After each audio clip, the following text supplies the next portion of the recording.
Alors aujourd'hui un petit test de friteuse avec huile, la Riviera Bar QD574A qui est une friteuse inox et digitale, on verra plus tard pourquoi.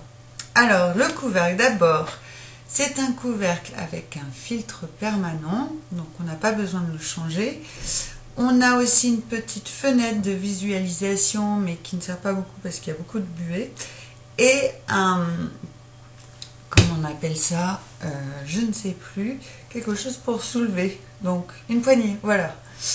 Ensuite, on a évidemment un panier dans lequel on va mettre ses fritures, avec une poignée rabattable et démontable.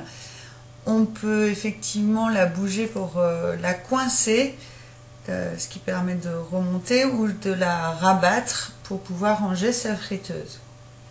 Ensuite, on a la résistance avec le bloc moteur. Donc, elle fait 2250 watts de puissance, bon, ce qui est bien.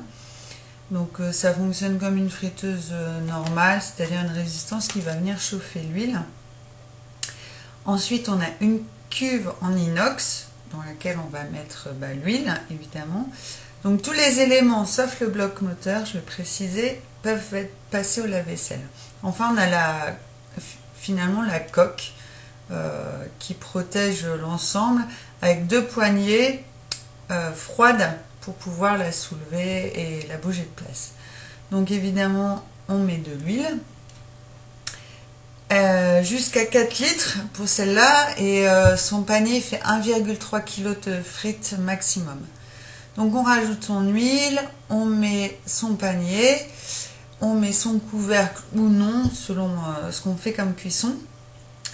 Et ensuite, il suffit de brancher l'appareil pour que son écran digital se mette en route. Voilà, je l'ai débranché, je vais la rebrancher, voilà. Et donc apparaît un petit écran digital avec en fait des modes de cuisson préprogrammés.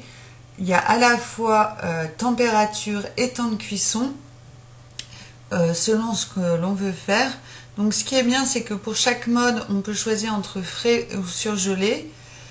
Et donc température et temps de cuisson changent, mais on n'est pas bloqué sur ces programmes. On peut choisir nous-mêmes de modifier. Voilà, c'est ce que je fais avec la grande molette.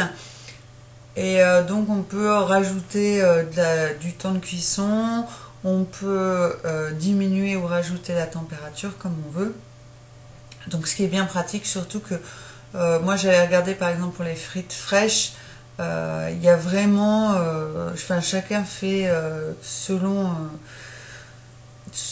un peu ses désirs, donc les températures sont jamais les mêmes, les temps de cuisson non plus. Voilà, quand on a sélectionné l'ensemble, il suffit d'appuyer sur sur timer, sur marche arrêt. Et l'appareil va se mettre en chauffe et quand il aura atteint sa température, il faudra appuyer sur timer pour lancer la minuterie. Par contre, attention, il n'y a pas de bip sonore qui vous indique les temps, donc il faut rester quand même à côté de sa friteuse. Voilà, je voulais montrer un peu ce que ça donnait. On a fait donc des churros avec Kichan à partir de pâte à choux.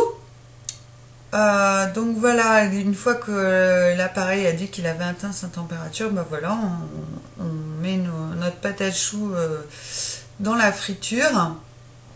Et bon, c'est pas quelque chose de révolutionnaire, mais voilà. Par contre, faut bien voir qu'une friteuse avec huile nous permet de faire des choses comme ça, comme les churros, comme les beignets, qu'on ne pourra pas faire sur les friteuses sans huile, même si évidemment il y a pas mal de contraintes dont on parlera tout à l'heure et sur le blog sur l'utilisation d'une friteuse à la maison. Voilà, ils sont pas beaux nos churros. Allez, bon appétit, à bientôt.